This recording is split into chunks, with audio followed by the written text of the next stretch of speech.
Welcome to Wealthy Living Conversations. I'm Lisa, your host and founder of Wealthy Living. It's here that I connect with a variety of wonderful people to have inspiring and insightful conversations to help you live a meaningful, connected and well life, both personally and professionally. So I'm so proud to say that today I've reached a milestone and I'm recording my 50th episode. Woohoo! And of course, wanting to make this episode really special, I thought the most perfect guest would be my favorite person to have a wisdom chat with, my partner on a number of business projects, including soon to release a course with on relationship dynamics. More on that later. And that is Natalie Martinek. So Natalie and I have recorded a number of wisdom chats on this podcast series. Actually, she was my very first guest on the show. We recorded an episode which still has the most downloads of the series, and that's an episode which was called How to Care Less While Still Being Caring. So today we thought we'd extend on this episode with a focus on increasing the likelihood of good interactions by taking a deeper look into how we address our needs. After all, we all want to have good interactions. And when we do, we feel good. And when we have shitty interactions, we don't feel so good. So let's talk a little bit more about this. So welcome, Nat. Thank you, Lisa. It's great to be back with you. I know, it's so good. And we have so many chats, obviously most of them off air, and even the ones that we've had on air, you're just able to share so much of your wisdom. And, I love all of our conversations, and so many times we just wish we hit record on so many of our conversations. So it's so great to be able to hit record on my 50th one. Thank you. And thank you for asking me. It's an honor to be here on your 50th after also being your first. I know. Pretty awesome. Just perfect. Let's see what comes out. Yeah, I know. So let me first tell you a little bit about Natalie, for those that don't know her or haven't listened to maybe some of the other episodes where I've introduced her. Okay, Natalie is an ex-cancer scientist who transitioned out of that controlled environment of the lab into the messy world of human behaviour and relationships. She has a deep interest in the nature of codependent relationships and narcissistic behaviours, and expertise in the relational skills needed to build and maintain secure, fulfilling and therapeutic relationships. Natalie is a speaker, a listener, coach, and consultant who facilitates training programs and workshops worldwide for diverse professional audiences to enhance their capacity for human connection, abuse prevention, and healing through building purposeful relationships. Her book, The Little Book of Assertiveness, provides scripts and strategies to compassionately respond to tricky behaviour, level power, and build boundaries to improve personal and professional relationships. So there is, so many similarities between a lot of the stuff that Nat and I do, which is why we're coming together to soon release a course on relationship dynamics and having healthy relationships and relating with confidence. So I'm really excited for that. For that release soon. We'll be starting to record next week, actually. So hopefully not long into next year that will be available, and that's exciting, huh, Nat? Yes, finally. I know, finally.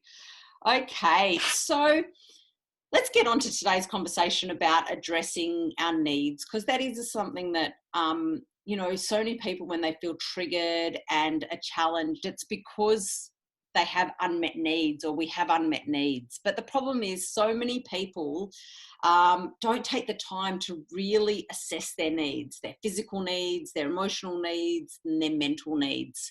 Would you agree with that? Yes, and I also add social and spiritual needs. Yeah, absolutely.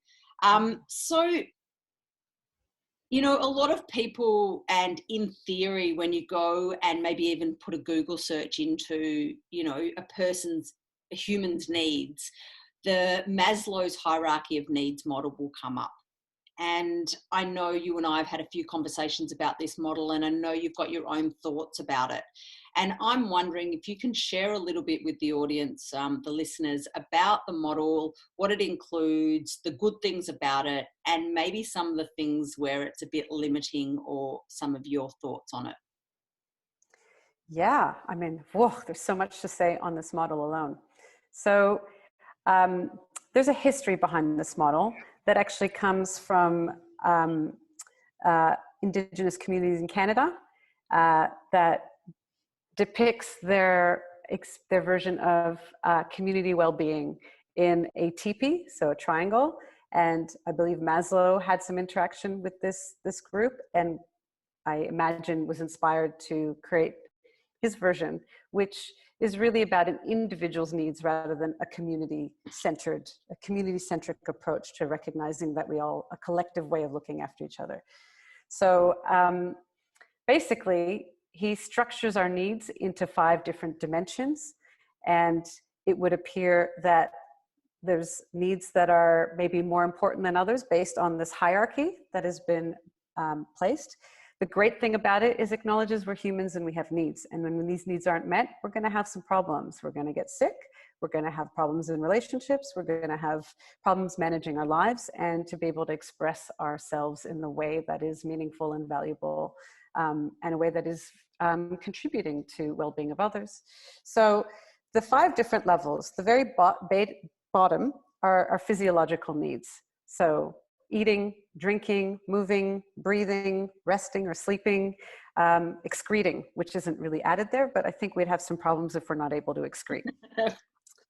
The second level is about our safety. So these seem to be categorized under physiological, but I would extend it a bit further into that it still affects psychological, spiritual, relational. So those are around feeling safe and secure. It involves intuition and trust. It involves boundaries, including assertiveness as a way of expressing boundaries, as well as knowing how to stay safe and knowing how to ask for help.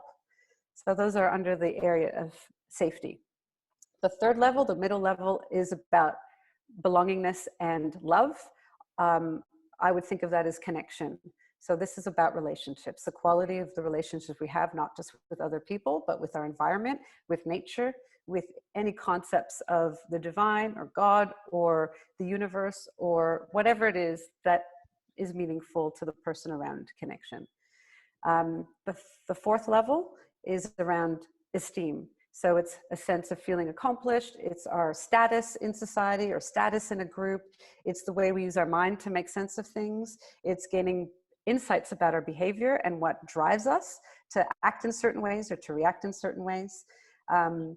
It's also the ability to have curiosity, to be vulnerable, to question our place in the universe and in the world, in our different relationships. And the final level is often referred to as self-actualization. So it's achieving one's full potential, including our ability to be creative. So it's our ability to shine in this world. It's about being on purpose, contributing meaningfully, being able to be authentic.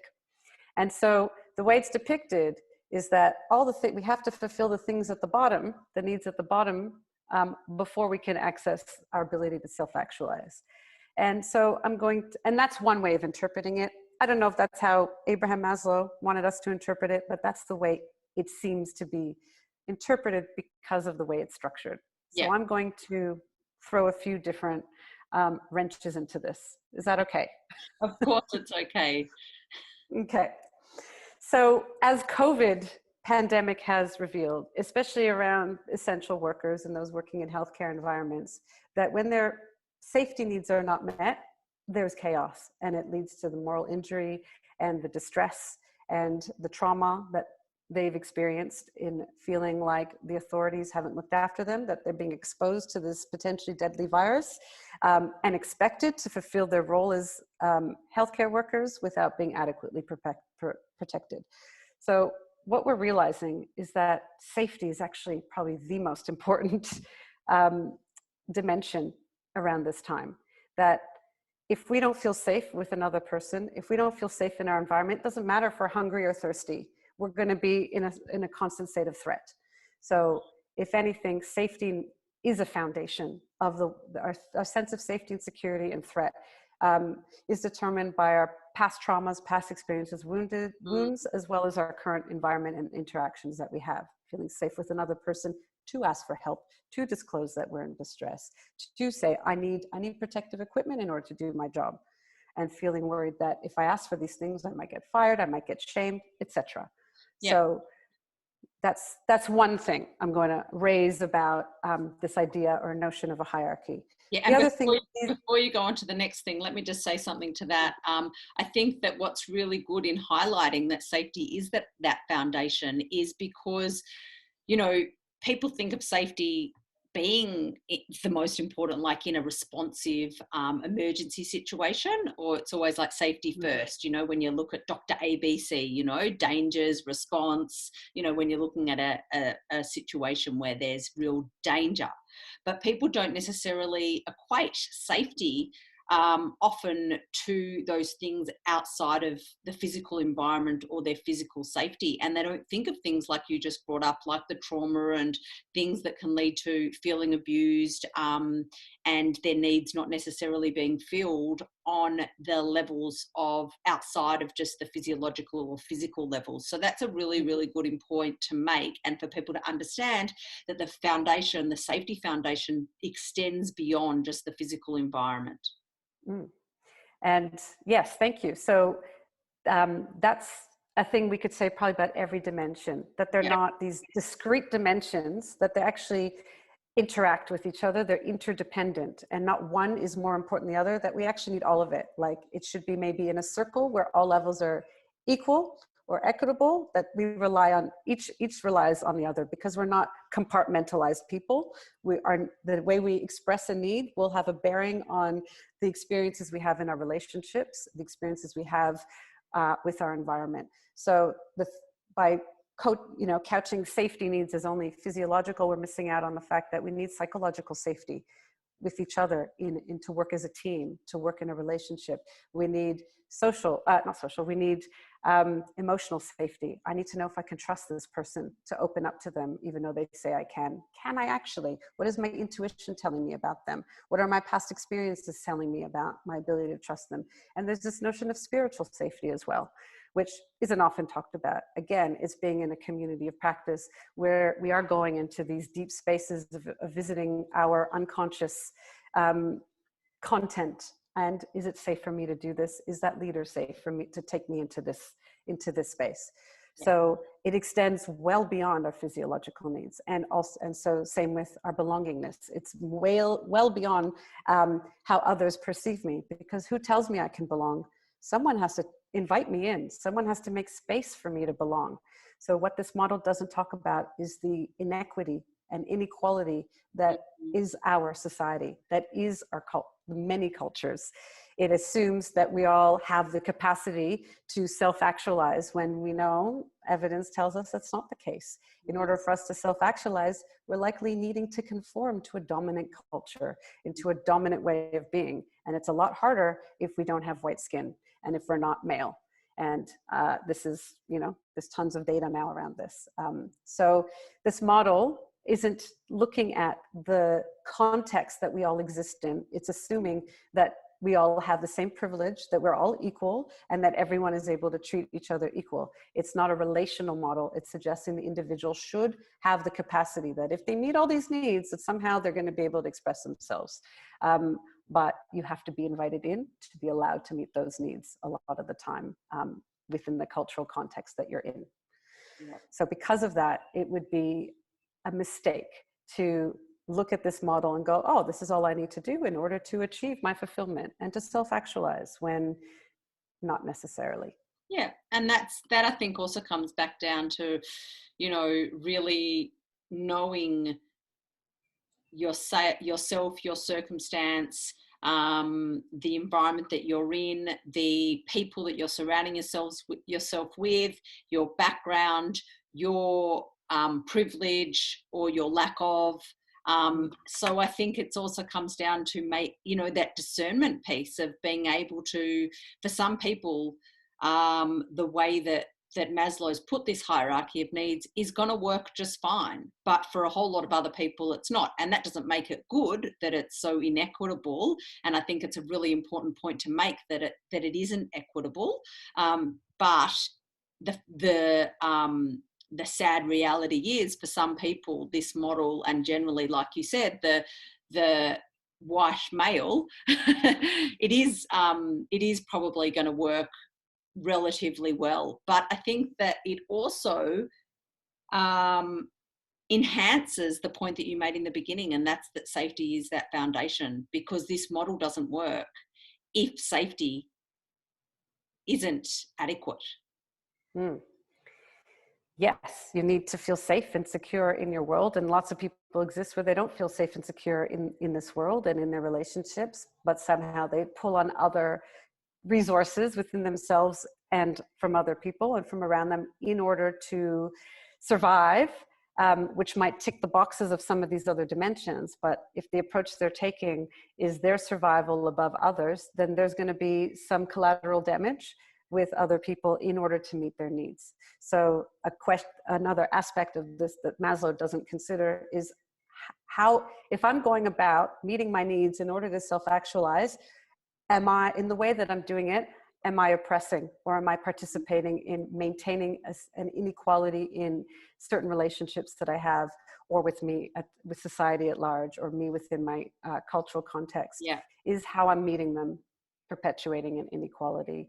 Am I oppressing someone else in order to meet my needs? Because the way this sits right now is that in order to self-actualize, it's almost giving people permission to do what's necessary in order to do that.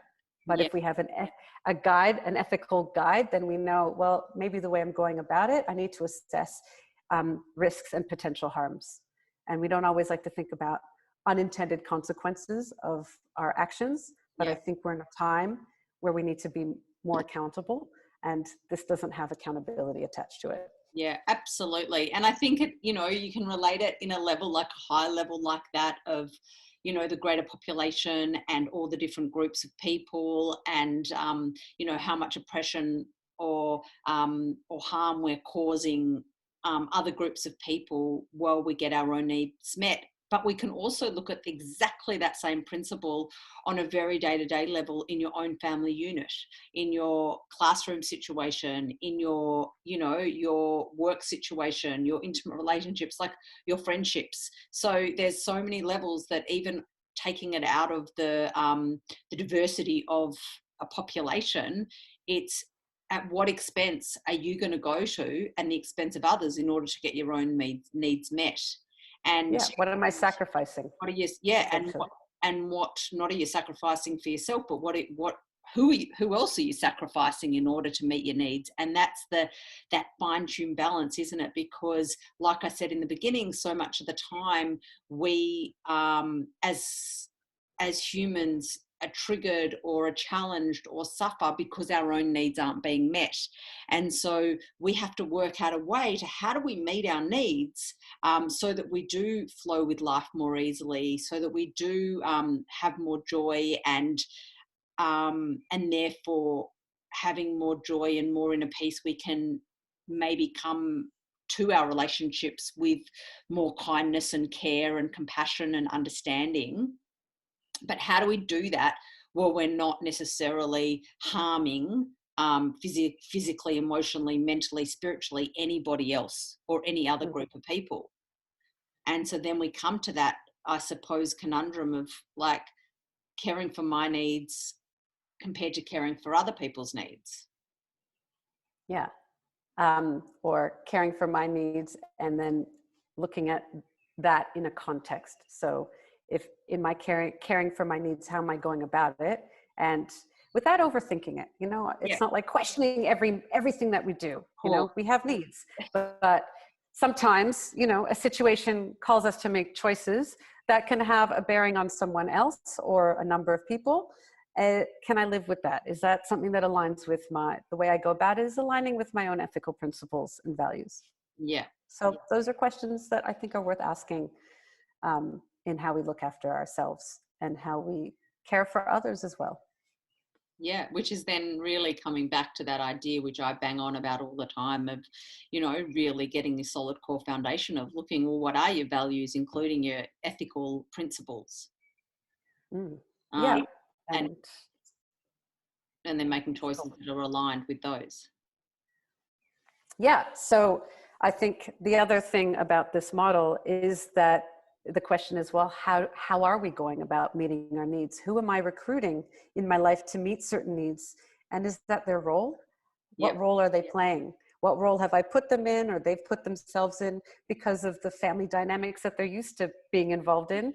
In my friendships, are we playing out a parent-child relationship here? Am I expecting this person to give to me like I would expect a parent to give to me? And is that actually useful to them? So these are types of codependencies. We're playing out a role where there is an exchange, but someone's needs are going to be met over someone else's.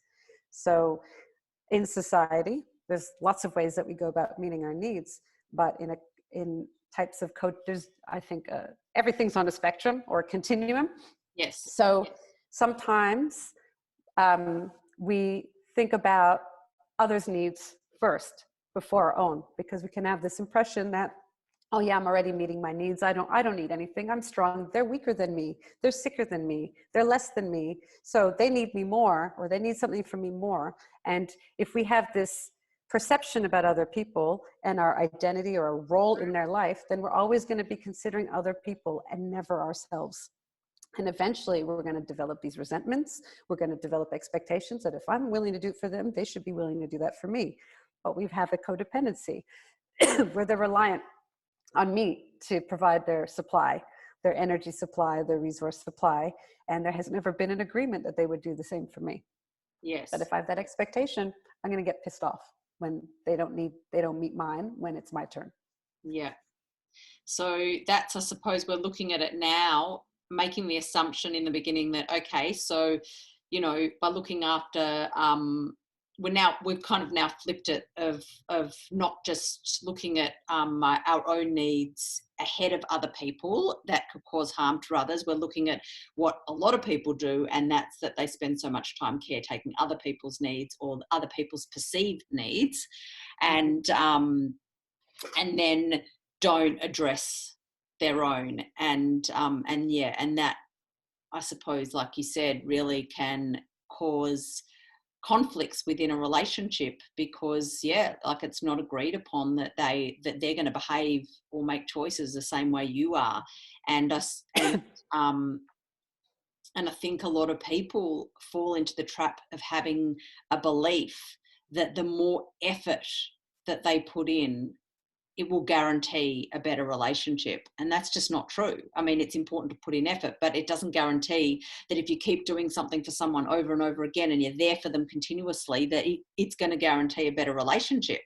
No. Actually, a lot of the time Opposite. it's the opposite. Yeah, I mean, it can up until a certain level, but then, like you said, when the resentment builds, when they're not reciprocating the same way that you do, resentment is the biggest killer or downfall of relationships. Yeah. It's hard to break out of those patterns as well because they've been established since birth. We've been, there's many examples of children taking on adult responsibilities because their authority figures or parents have shown that they're not capable of meeting that child's needs. So they adopt the parent role and start taking that responsibility, and they tend to go into healthcare practice or, other nurturing and caring roles in life, where they get to replay that role over and over and over. And it's because they're conditioned, they're used to it. That's the way it is. And until they're asked, well, what is it that you want? What are your desires? A lot of the time they can't answer that question because they never had the chance to stop and think about, well, what do I want? Because what I want is actually dependent on someone else's needs. And so they've developed an identity that is dependent or is connected to the needs of someone else, or someone else's identity, someone else's purpose or mission, or the way that they go about self-actualizing. So they never had the ability to stop and go, well, these are the needs that I have. And these are the desires that I have that express myself. So that's why there's a lot of burnout. There's a lot of disillusionment and unfulfillment, because that the awareness about, well, what do I want, hasn't really kicked in, or that I'm allowed to have things that I want. And if I have gone through my whole life not really doing what I want, but doing more of what is expected of me, or the recreating the pattern or playing out the pattern of me always looking after other people's needs above my own, then I don't even know who I am. I don't even know what is my deep yearning desires, because I haven't had the chance to actually consider that. Yeah, there's so much in that, Nats. There's the whole idea of, just also that person, if you have grown up in a way that you have felt good enough in life, or felt like, I suppose, succeeded as a child because you were able to take on that role, then you want to continuously be perceived as that caring, compassionate person, because without that, who are you? Because that's all you've ever known. And yeah, there's like, breaking through that before you get so drained and burn out that you're actually unable to take care of anybody else, including yourself. So it's like, or you're forced to look after yourself finally. Yeah, exactly. It's kind of like a build-up of a lifetime, finally going, okay, now you got to look after yourself. Now you need to receive all the times that you've given and given and given to other people. It's your turn to receive. Because I think there's an expression, there's an expression, a give and take. And I think that's part of the flaw. There's a perception that someone's always giving and the other person is taking, whereas there's a give and receive, which is more equitable. I'm giving and I'm also able to receive. Yeah. And when I've established those relationships with people, and sometimes we have to be explicit about our expectations, and we'll talk about that in our relationship course, so that we are able to go, I have a tendency to overgive all the time, and I build resentment because it doesn't come back to me. So I'm going to check in every so often to make sure that, and I ask you to do the same, that everything seems equal between us, and that we are giving and receiving. And I know that's weird. We don't usually do this, but I don't want to hate you at some point. I want to continue to love you and have a really great lifelong relationship as far as we can go. And these are the things I have to do. Is that all right? Yeah. And look, these are all really, and this is where we'll go over it, like you said, in more detail in the relationships course, because these are all a lot of things that we need to unlearn and relearn. And they're skills. They're not just things that we just happen to be really good at. They're skills that need to be learnt and practiced. And if we were good at it, we wouldn't have codependencies. We wouldn't have abuse in relationships. We wouldn't have violence. We're shit at it. And that's where this is the things that we are trying to unravel, dismantle, and liberate from over and over and over. That cycle continues over until we know what equitable relationships look like, and what boundaries and structures need to be in place to support it and maintain it, as well as how do we hold each other accountable in loving and compassionate ways when we don't do it, because we have our past triggers, traumas, woundings, and things that will get in the way. And how do we do it without condemning each other? How do we move through it in a way that helps us? And how do we allow evolve?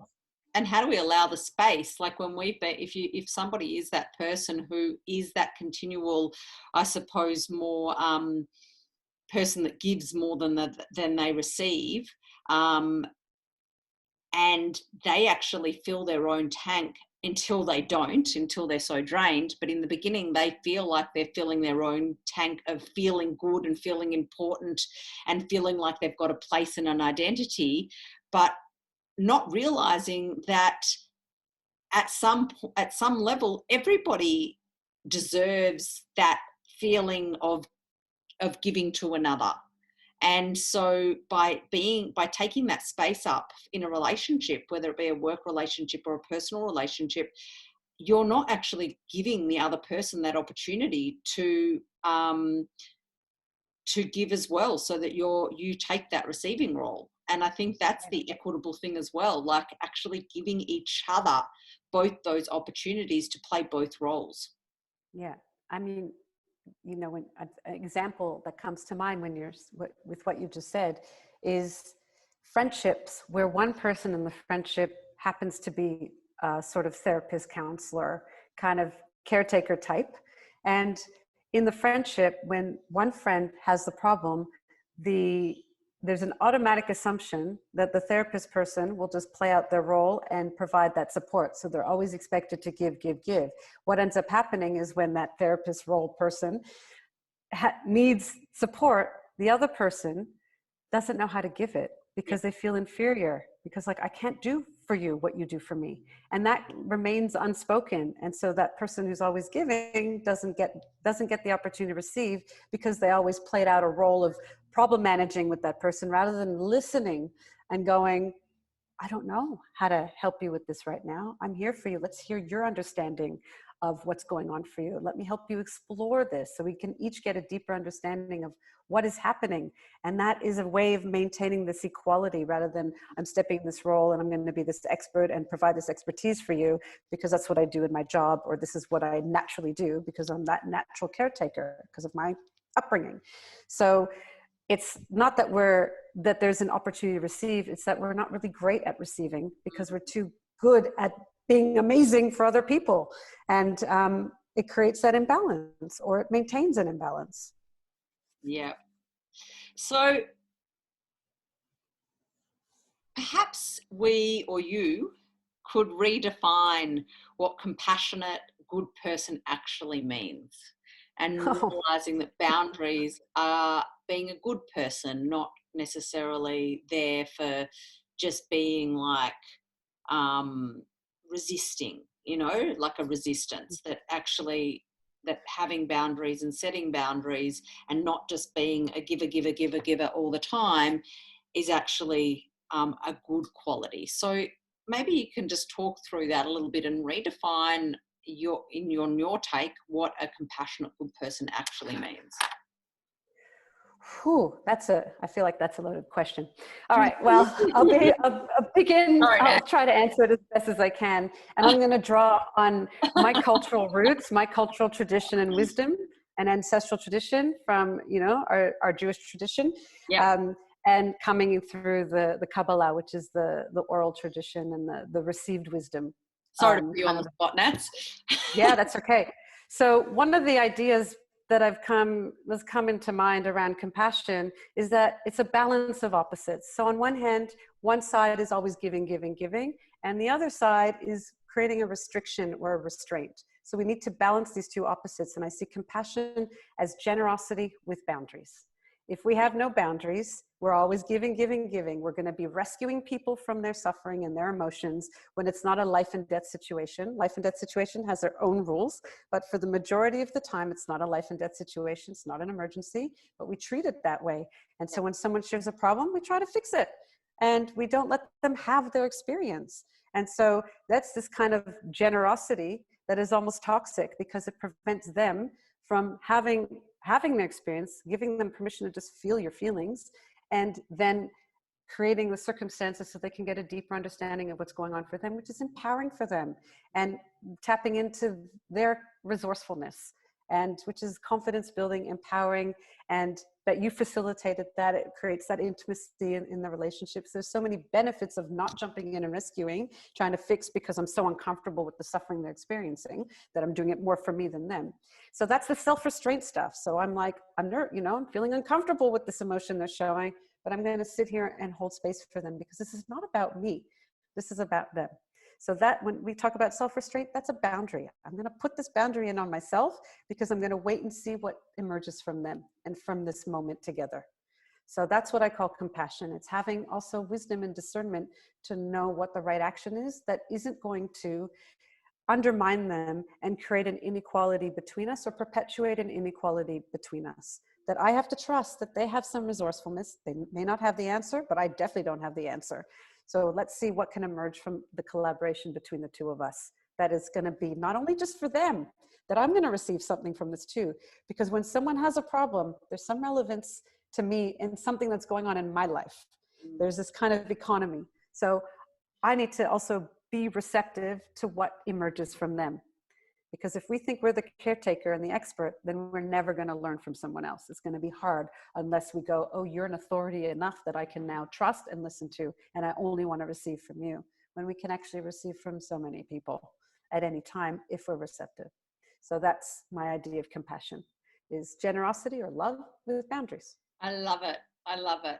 And there is just, oh, there's so much wisdom. I was like, as you're speaking, boom, boom, boom, word, word, word. And I just was like, there's so many things I wanted You're to say. writing furiously. And I had to practice my constraint of keeping my mouth shut. But you spoke all of that because there were so many things that came to mind, because there is just so much wisdom in what you just said. And it is true that compassion, I love it, generosity with boundaries. And even I think maybe you've said in another time, that love is compassion with boundaries, or that I think something like that. Something like I that. can't remember. Yeah, I but think I was talking about, yes, love. Love, it just incorporates so many different yeah, attributes that, again, I think about the Kabbalah and the tree of life and all the different attributes which define the attributes that we each have, and that there needs to be there's a balance of opposites. And then when we're able to come to the middle ground, and the middle ground is going to be different in every moment and in every context and situation, but when we're able to access that, there's a level of empowerment and confidence that emerges from it, not just for one party, but both and everyone involved. yeah, So absolutely. again, we're relational. What Yeah, happens with me, my actions have an impact on someone else. I have an effect on others. And so I think about, if I'm meeting my needs, my need to feel relevant through helping someone else, then what's the impact I'm having? Sure, I might help them, but it might create a precedence where they're always seeking that out for me, or it might create a precedence for me to always seek approval from someone else, that I can't just feel happy in myself, that I'm always needing it from someone else, yeah, someone with influence and authority. And when I don't get it, I'm going to feel like crap, and I'm going to need my next fix. So again, we have needs. We need to meet them, but it's, who am I recruiting? How am I recruiting them to meet that need? And is it going to be sustainable? And is it promoting equality and maintaining a codependence? Or is there a way of us interacting interdependently? We're two different people. We have our two different identities, and we are bringing our skills, our expertise, our knowledge, our wisdom, past experience, collaboratively in order to solve a problem, or facilitate an emergence of some pearl of wisdom that's going to support both of us. That's the ideal. yeah, absolutely. And that you use this word again, and I wrote it down when you used it before, because I just thought that it's just perfect, is collaboration. And I think that a lot of people, when they think of collaboration, they think of work projects, or or things that are more businessy. But actually, life and relationships are about collaboration, and it's about how can we work together in order to achieve a really sustainable and great outcome for both parties involved. And it is that collaborative approach rather than that. And that's really the only way of equity, isn't it? Because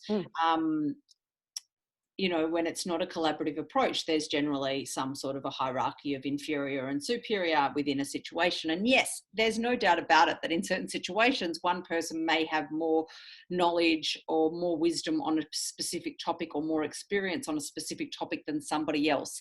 And yes, it's okay to impart that wisdom and impart that knowledge, but to be able to do it in such a skillful way, with what you mentioned before, the discernment in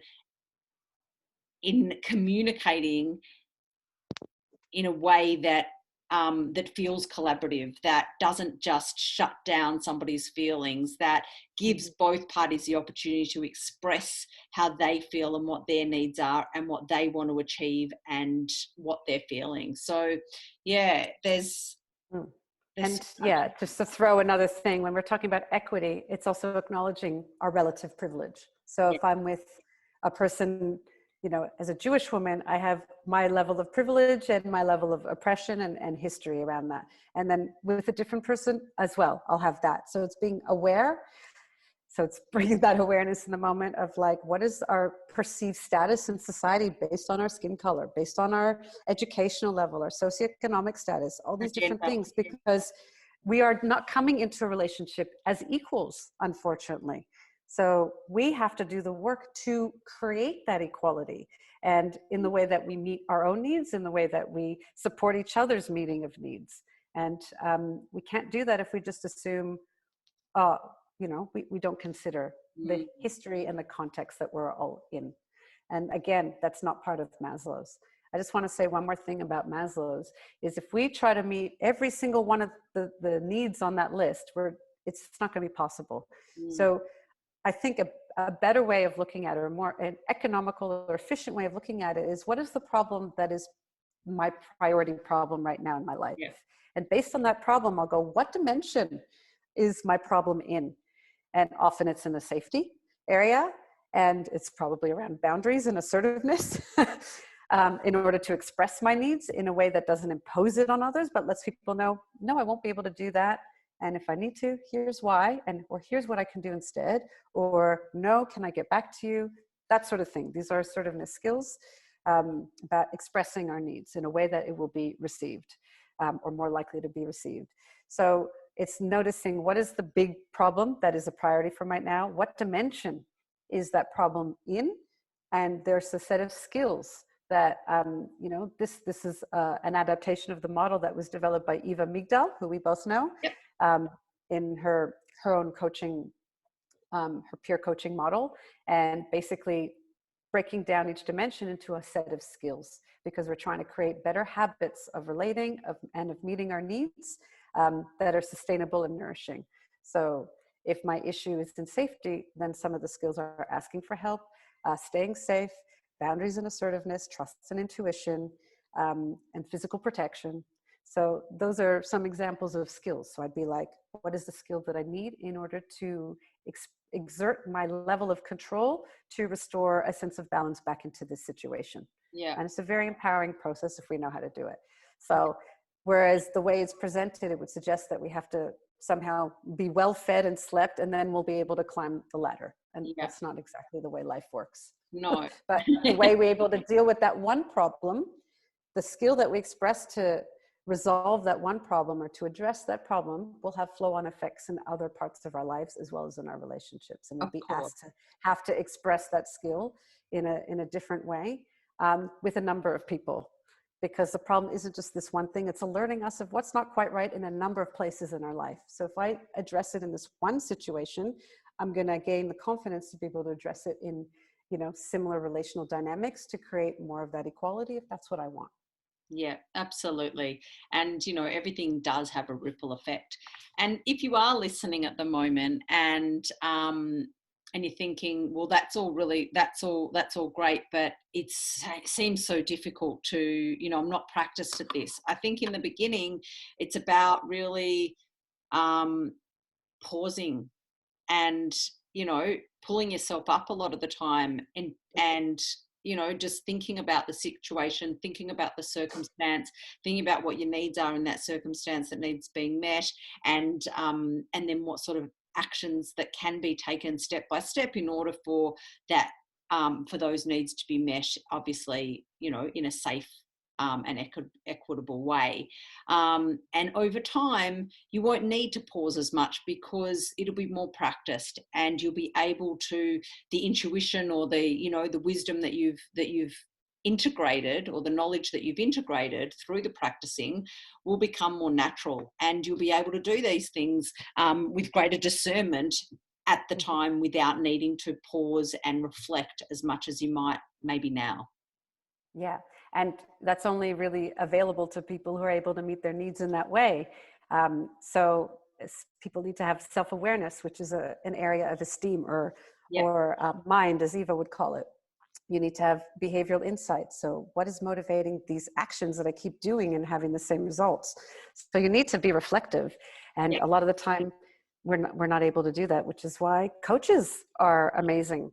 Wellness coaches, or, what we do, shameless plug, but that's it. That's how I developed my ability. I had coaching, and a good coach will support people to develop these reflective skills, assertiveness skills, habit breaking and new habit forming skills in a way that's gentle, that doesn't force people to try to break and change, because this is part of our identity. This is part of what keeps us safe. So we need to take time to practice a skill little by little every day, and it becomes a new habit. And we can't necessarily do that on our own. We need support to do it. So that's under the safety dimension of asking for help and knowing what the right help is for the thing that you want to, for the need that you want to get better at meeting. That's right. And that's, that's basically, part of the topic today is how do we address our needs? How do we meet our needs? And one of our needs might be to have our needs met. I know that sounds a bit confusing, but, so what support, and who's going to help me with that? That's right. Yeah. So what support do I need to be able to meet my needs? And one of those areas that you need is support. Support. Yep. Support for support. Yeah. Yeah. I know it's a bit of a mind bender. Yeah, but, I know. or having people in your life who, you don't necessarily employ to support you, but certain friends who are great listeners who don't take the responsibility to have to solve your problem. So they're able to express compassion, generosity with boundaries, and help you explore your own landscape, your internal landscape, your relational landscape, so that you can come to a greater understanding of what's going on, and then nudge you gently to support you to take an action to resolve that. Again, meeting our needs is about recognizing, where am I in control in this situation? Where do I have control? What's not in my control that I can't even deal with? It's not even up to me. So where can I have control? Because when I'm able to exert control, I can alleviate that suffering of feeling helpless, powerless, hopeless. And that's why we need each other, and that's, again, what Maslow isn't necessarily saying in the way that the model is laid out, is we're relational. We rely on each other, but to do it in a way that is cultivating interdependence rather than a codependence, which is going to be one person is going to gain, one person's going to lose. One's going to get a supply of energy, and the other person's going to be drained of their energy. And we all have experiences like that. I know it. Yeah, absolutely. We all do. And I'm sure anybody who's listening would, maybe resonate with and be thinking of a relationship which that does occur, where there's this self-centeredness and, and other-centered, like that codependence. And whereas, like you said, what we aim for is that interdependence, the middle ground where we can give and we can receive, and there's more of that equality. And obviously, the more that we can have those interdependent relationships, the flow-on effect and the ripple effect is going to be huge. And, it'll completely change the way that humans relate with each other in the inner circles and the outer circles, to just keep flowing on and flowing on. And that's really what the greater purpose, I feel, from the work that I do is, and I'm sure you, Nat, as well, and, and generally is, to have that flow on effect go out and out. Yeah. And sometimes to break the habit of always being other focused is to become a radical self-centered person, where you spend a bit of time only considering your needs. And because we're on one extreme, we can't go into a middle. We don't know what middle is yet. We sometimes have to go to the opposite extreme to first find out, what the hell do I need, after a lifetime of not even considering that and only looking after it and telling people, this is the pattern I've set up for myself. I need to stop doing it. This is the way I'm going about it. You might not like it. This is just what I'm trying out. Please love me anyway and understand. And you just, be transparent, be explicit, let people know what's going on. Hopefully, they'll get it. If they don't get it, you may not want them in your life anymore. And it gives you that freedom, maybe losing some toxic relationships. But radical self-centeredness has a place when you have been other focused your whole life. You need to learn, what do I need? What are my desires? And once you're able to do that, you get a different experience of life. I guarantee it. I've witnessed it. I've facilitated. It's just amazing. And then you could start to think about, okay, how do I create this balance between looking after my needs while considering how it impacts someone else? And how do I help someone else that doesn't put all my energy into them, and make sure that there's a flow between us? Yeah. Nice energy flow between us, so that comes more into that interdependence. Yeah. And I think that what's really important, I think what the key to something you just said then around suggesting people go into that radical self-centeredness, the key to that, and the key to the success of that without damaging too many relationships while you're doing it, and without feeling an immense sense of guilt while you're doing it, is communication. Oh, you will anyway. You will anyway. No, but is communication and transparency. And so if you can communicate really openly and really independently to say, this is what I'm doing, this is why I'm doing it, and I need to do this in order to get to this place of interdependence, so that somebody else has a greater understanding, the people that you're relating with have a greater understanding that you're not just being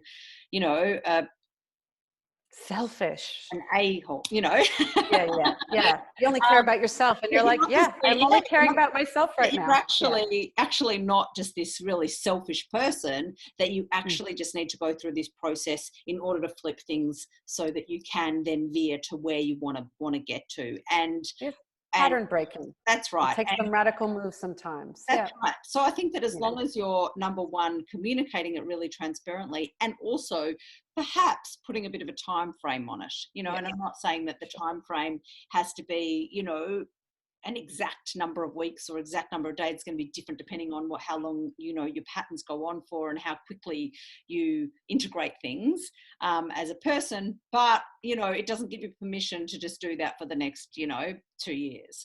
A new habit sets in 40 days with consistent action on a daily basis. So, radical self-centeredness isn't, I'm going to just ignore my family and my children.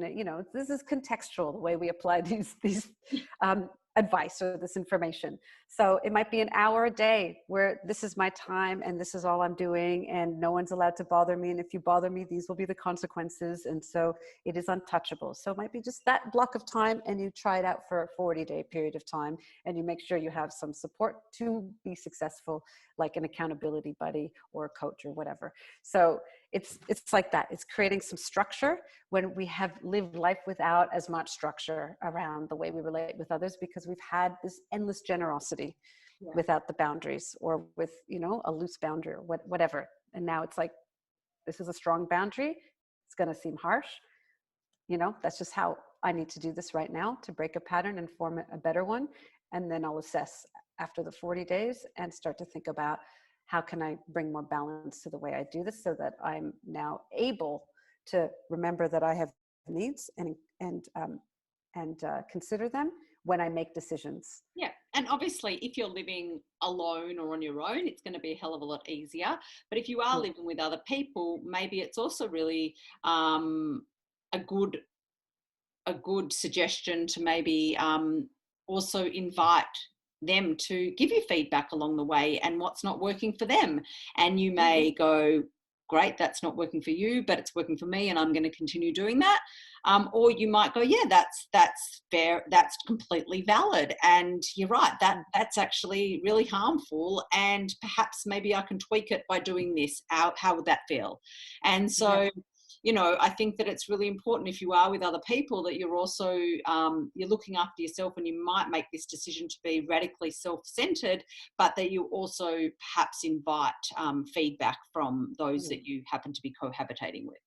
Yes, and feedback can be delivered in a very specific way that gives examples, that isn't blaming, that's, if they say this, I'm finding what you're doing is really, unhelpful or triggering or whatever, then you say, why? What is it about it? And we will often discover it's that because I'm no longer meeting that person's need, and they don't have anyone else to do that. And so it's like, is it because I've been meeting that need for you, and now I've taken that away and you're feeling a bit lost? So how do we deal with this? Because I'm not prepared to go back to meet your needs, because it's draining. And you don't want that either, because you're dependent on me. Don't you want to be not dependent? I don't know. Depends, again, nature of the relationship and the ability to have those conversations. They're not always available, those conversations. So all we can do in the end is try our best. And, that's sometimes our needs are no longer to be friends or in relationship with other people. And that's what's going to be the product of this kind of work. Yeah, absolutely. And I think that another thing to mention is that within a relationship, whether it's a personal or professional relationship, there's different phases. And it's not like just you have a whole lot of needs and you just want those needs, that those needs remain the same. At different stages of different relationships, there are different needs. And those needs will continuously change. And that's, again, why it's so important to stop and pause and just connect with what your needs are and reflect on what you need and how to communicate that. And so I think that it's really important to understand that things like needs aren't stagnant and they're not static, and they're continuously dynamic and need to be reassessed and changed depending on the stage of the relationship. Good point. Yes. And I guess needs and values are also used interchangeably. Yeah. Sometimes. So yeah, we have different values that come to the fore in our diverse relationships. So how I relate to a boss will be different to how I relate to a friend. So the values that will be at the fore will be different with a friend versus, an authority figure like an employer or a parent or a child, or a therapist. So again, how often do we sit down and assess what our values and needs are in these different relationships? It's only when they're not being met and there's conflict that we start to pay attention, which is a good thing. Yeah. And wow. And that also, I suppose just brings back to that, to what you said before when you were saying, like, it's not about just having to meet every one of those hierarchy of needs that Maslow puts out. It's about looking at, well, what do I need right now in this context, in this circumstance, and in this relationship? That doesn't require me to add additional time to my day to do this task, that it's within my routine. Because if it's not within my everyday routine, it ain't going to happen. Yeah. So again, what makes it easy for us to take action, to exert a sense of control that aligns with our values, that fulfills a need, that doesn't hurt other people in doing so. It's a lot of consideration. But again, if ethic, for me, my values, my principles around ethics are way up there. And so I consider the effect of my actions. I don't say I do it all the time, but that is a high consideration for me. And I really want that intention that I have to be experienced by the other person. So I want to have the desired impact or outcome.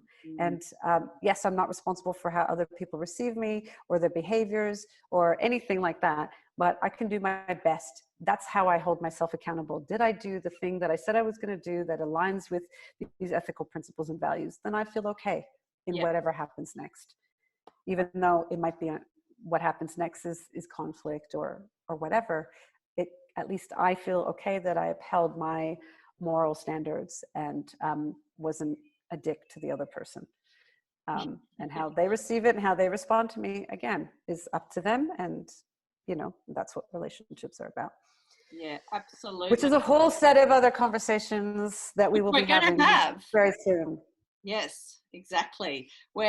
So, there is a lot that we obviously tried to cover just then within this short episode, or not so short episode. It's not so short. Probably almost an hour, but there is so much more to be said. And as you can tell, there's so many things that have come up. And, when I speak, Nat just wants to write all these things, and add this and add that and add this.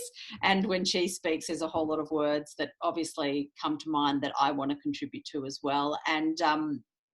And so that's why we've decided to come together and put together about 10 different conversations on all things to do with relationship dynamics, to help you relate with more confidence, so that you can have better outcomes and better relationships and healthier relationship dynamics. So yeah, we're going to get on to, we've nutted out a lot of those topics in a lot of those episodes, and it's just about recording some of them now. So yeah, that's really exciting. And I think it's an area that is just not probably addressed enough. But like we said before, if people can start relating better, the ripple effect is just huge. And, we live, like you said, humans are here as relational beings. We're not islands. We're not, although some people seem to act like it sometimes, we aren't. We're here and we're relational, and we learn through relationships, so to ourselves and to others and to the planet. So yeah, it's exciting. Very. Thank you.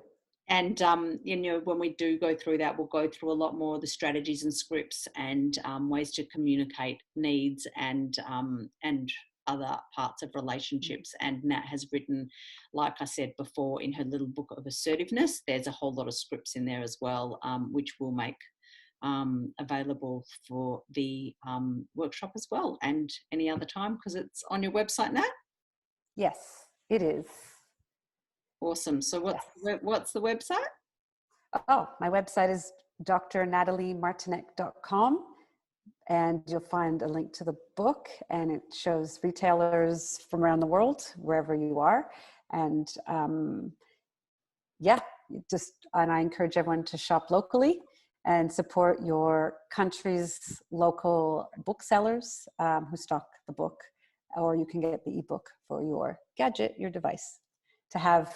So a few people have said it's been helpful. They got the print book and the ebook because at times it's great to have these scripts on demand.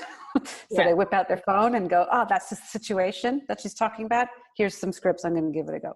So because really the hardest thing that people find is not knowing what to say. And they go, they're having a situation, their need got trampled on, or they're just in a situation where they freeze and they feel paralyzed and they don't know what to say. So having the language to communicate, customized to the way that you would say it, is really helpful. And it can do a lot to not have that moral distress from not standing up in the way that you would have liked to address something, to address a crappy situation, and not feeling able to stand up for yourself.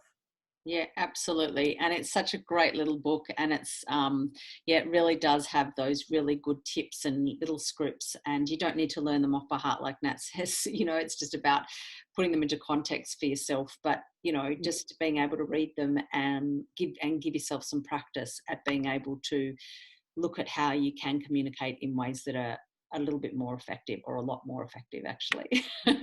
Hopefully a lot. Yeah, exactly. Or just effective. That's right. It's either effective or ineffective. Effective. Doesn't have to be a lot. Yeah, perfect. Thank you, Lisa. Great chat. Pleasure. As always. Thank you. It's always such a pleasure, and it's such an inspiration talking to you. I love our chats, and I've got about three. This is about, I think, the fourth episode we've done in the series, and celebrating the 50th as an episode that sort of continued with some of the content from episode 1 that we did together. So and then leading on to obviously the course that I've just been rambling on about. So if you are interested in our upcoming relationship dynamics course, where you'll learn to build confidence in relating skills, I will put in the show notes a link to an expression of interest mailing list, and then when we have more details, we will send you out those details. So sounds good to me. I'll put that in the show notes. So, Nat and I would love to hear your biggest takeaway or insight from today's conversation. And if you've got any specifics of scripts that you want us to comment on, then maybe leave a comment on this wherever you're listening now, or you can leave a comment on either of our socials when we promote the episode, and we might be able to write a few things there. But if you want any more information on myself or on Natalie, just see our social media sites or our website, and they'll all be on the show notes. So if you have enjoyed today's episode, please share it with your friends, and consider subscribing to the Wealthy Living podcast on iTunes and on YouTube. To find out more about my services, as you said, you can go to wealthyliving.com.au. So until next time, remember that connection is medicine.